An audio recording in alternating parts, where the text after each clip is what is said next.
At the beginning of the 20th century, Sigmund Freud's work on psychology became popular among the well-educated across the West. Freud explored the unconscious forces at play within the human psyche and viewed them as a continual threat to our rationality and emotional stability. In his words, every civilization must be built upon the coercion and renunciation of instinct. Freud was building on a long-taken philosophical understanding that our nature is essentially irrational and our rational mind needed to control our irrational body. Influenced by the individualism of Gustave Le Bon and Thomas Hobbes before him, his views on social psychology assumed the main driver for social agency was individual self-interest.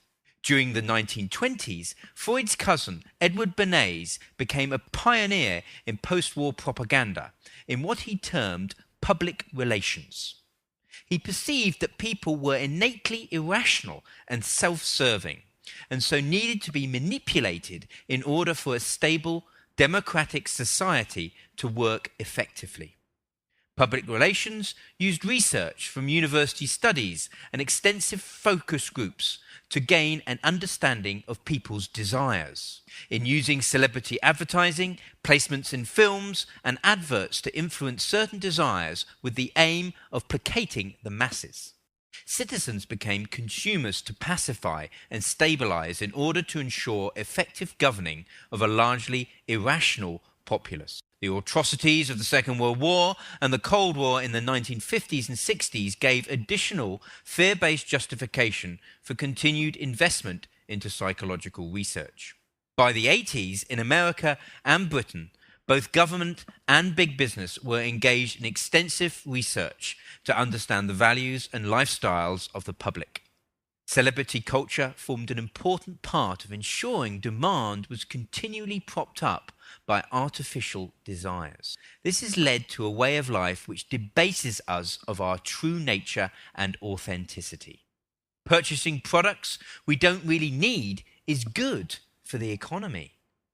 The more consumers spend, the better. What is the underlying cause of this insanity? Some point to a conspiracy of powerful elites.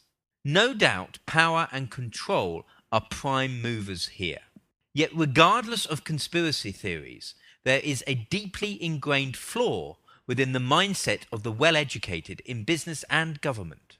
A flawed philosophy of control-based thinking and hyper-competitive tendency that tyrannize our society and corrupt democracy.